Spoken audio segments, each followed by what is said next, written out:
High everyone, good morning. Welcome back to my channel. कसे आहात तुम्ही सगळे? आय होप तुम्ही सर्व मस्त आणि मजेतच असाल. आज आहे रविवार, म्हणजे हा व्लॉग मी रविवारी शूट केलेला. आज मस्तपैकी अशी निवांत उठलेली, कारण मुलांची पण सुट्टी होती आणि ते शाळेची काही दगदग वगैरे नव्हती. आणि मागील 2-3 दिवस जरा कामाचा जास्त लोड होता, त्याच्यामुळे जरा जास्त दगदग होत होती. त्याच्यामुळे म्हटलं आजची सकाळ जरा निवांतच होऊ दे, त्याच्यामुळे जरा लेटच उठलेली. आणि मग इथे सकाळी उठून आंघोळी वगैरे करून घेतली आणि फ्रेश अशी मस्त देवपूजाच करून घेतली. लेटच झालेली बघा. तुम्हाला असं कोवळं ऊन आलेलं दिसत असेल पायरीवर.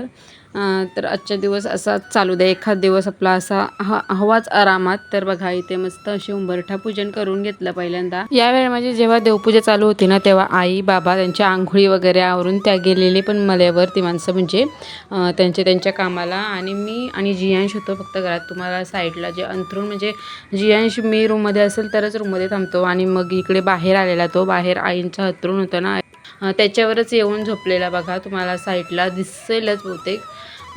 तर तो झोपलेला तिथे. आणि मग असू द्या म्हटलं, त्याला तरी आज नाही लवकर उठवलं, झोपू दे निवांत, कारण तसं पण मग आता लवकरच उठायला लागतं. तर बघा मस्त अशी देवपूजा करून घेतली मी.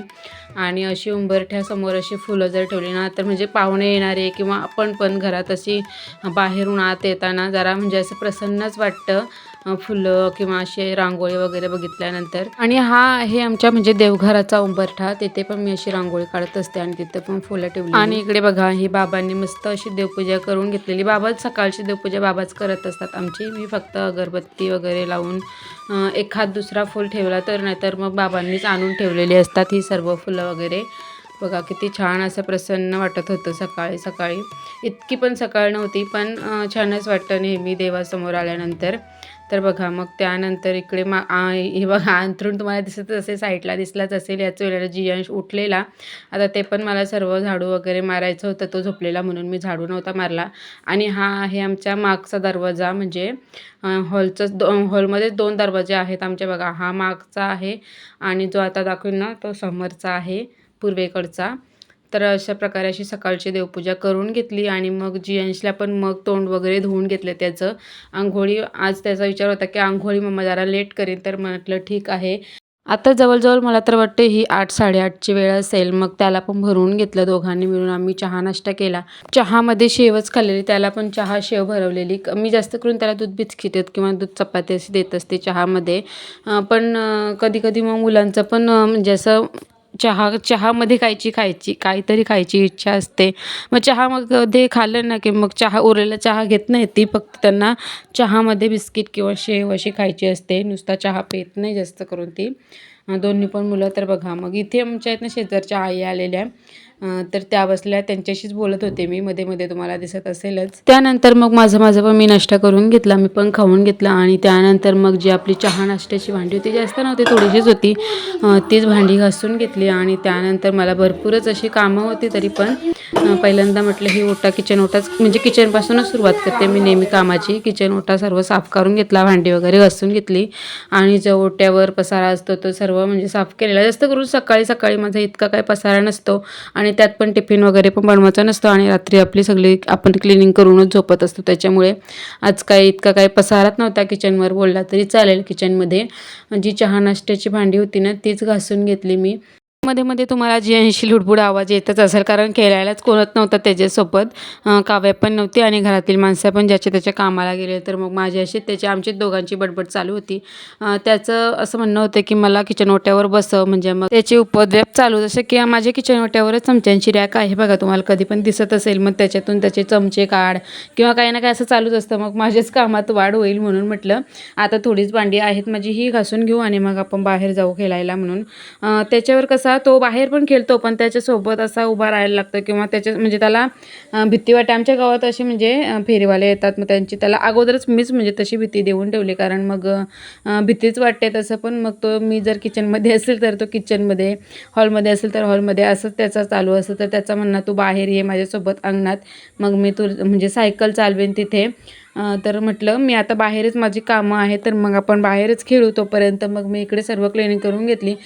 बेसिंग वगैरे सर्वच स्वच्छ करून घेतलं सकाळी आणि रात्री. मी म्हणजे बेसिंग स्वच्छ करतच असते नेहमी, फक्त दुपारी इतकं काय, दुपारी जास्त करून आईच भांडी घासत असतात दुपारची जेवणाची.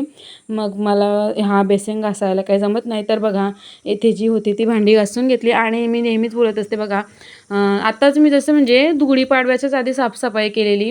आणि इकडे बघा समोरच खिडकीतून तुम्हाला दिसत असेल घराचं काम चालू आहे, प्लॅस्टर चालू आहे, काम चालू आहे. पण त्याच्यामुळे ना घरात खूपच धूळ येते. आणि ही कशी खिडकी, आपण किचनची खिडकी तर माझी जास्त करून उघडीच असते. जेव्हा भाज्या वगैरे काय बनवायचं असतील तर रात्रीचे मी लावूनच घेत असते. तर मग त्याच्यामुळे खूपच धूळ येते घरात. आणि इकडे बघा हा इतका पसारा होता, इतके कपडे धुवायचे होते. मग जे रोजच असतात, तुम्हाला वाटेल की म्हणजे काहींचे असे 2-2 दिवसांनी धुतात, पण माझी रोजची जितके कपडे असतात, 2 मुलं, आम्ही दोघे, आई बाबा आणि भाऊ, इतके कपडे होते धुवायचे.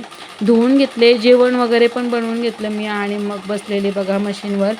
साडीला फक्त फॉल लावायची होती, ब्लाऊज शिवून झालेला माझा याच्यावरचा, तर ती पण फॉल लावून घेतली. बघा मी म्हणजे असे वापरायच्या साड्या असतील ना त्यांना डायरेक्ट मशीनवरूनच फॉल लावत असते. म्हणजे माझ्या पण आणि माझ्या बहिणींच्या वगैरे, ही बहिणीची साडी आहे, हात शिलाई केली नाही की मग ती अशी पैंजणांना वगैरे गुंतून निघत असते.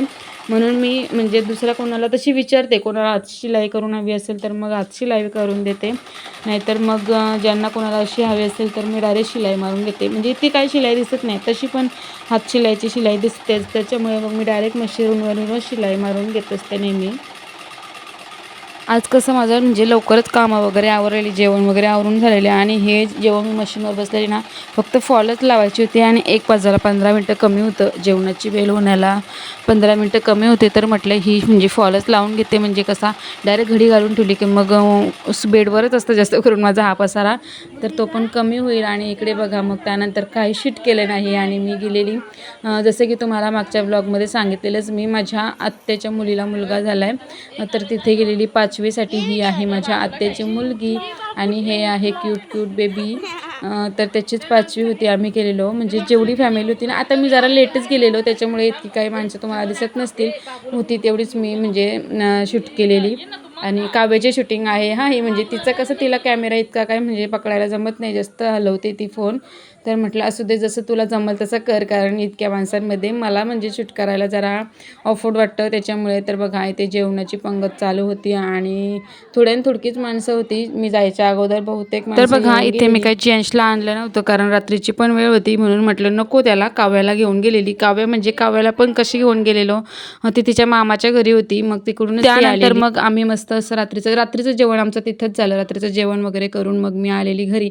शूट काय त्यानंतर मला करायला जमलंच नव्हतं. आणि बघा असा होता माझा कालचा हा दिवस, कालचा म्हणजे रविवारचा दिवस असा होता माझा. त्यानंतर आम्ही 3 बहिणी आणि 1 भाऊ, चौघे जण मिळून म्हणजे काही एका कामासाठी बाहेर निघालेलो. तर ते मी शूट केलं. म्हटलं असू द्या, ते काम करून झाल्यानंतर मग आम्ही, हे आहे पनवेलमधील नॅचरल्स आईस्क्रीमचं स्टोर, म्हणजे दुकान आहे. खूप छान आईस्क्रीम मिळते प्रत्येक फ्लेवरची, आणि म्हणजे नॅचरलच असते. टेस्ट पण खूप छान असते थोडीफार कॉस्टली, पण टेस्ट खूप छान असते. तर तिथेच आम्ही आईस्क्रीम वगैरे घेतली. मँगो फ्लेवरमध्ये आईस्क्रीम घेतलेली आम्ही.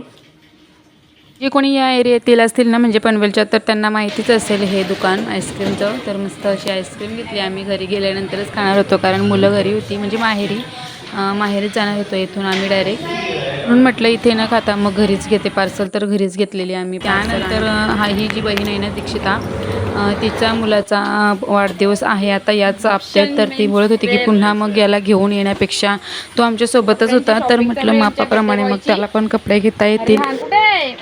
कपडे तुला हाय काय, हाय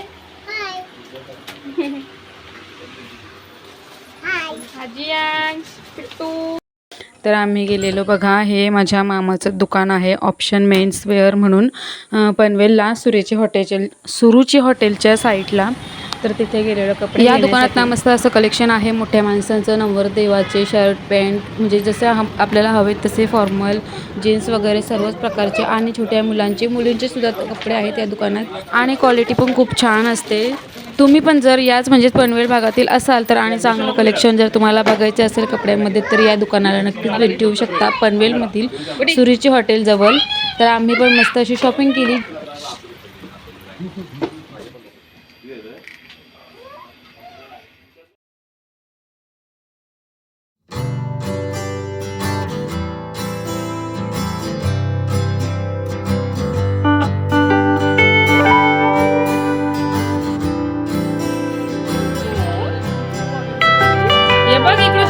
अभि बघ, अभि तुला हा आवडला?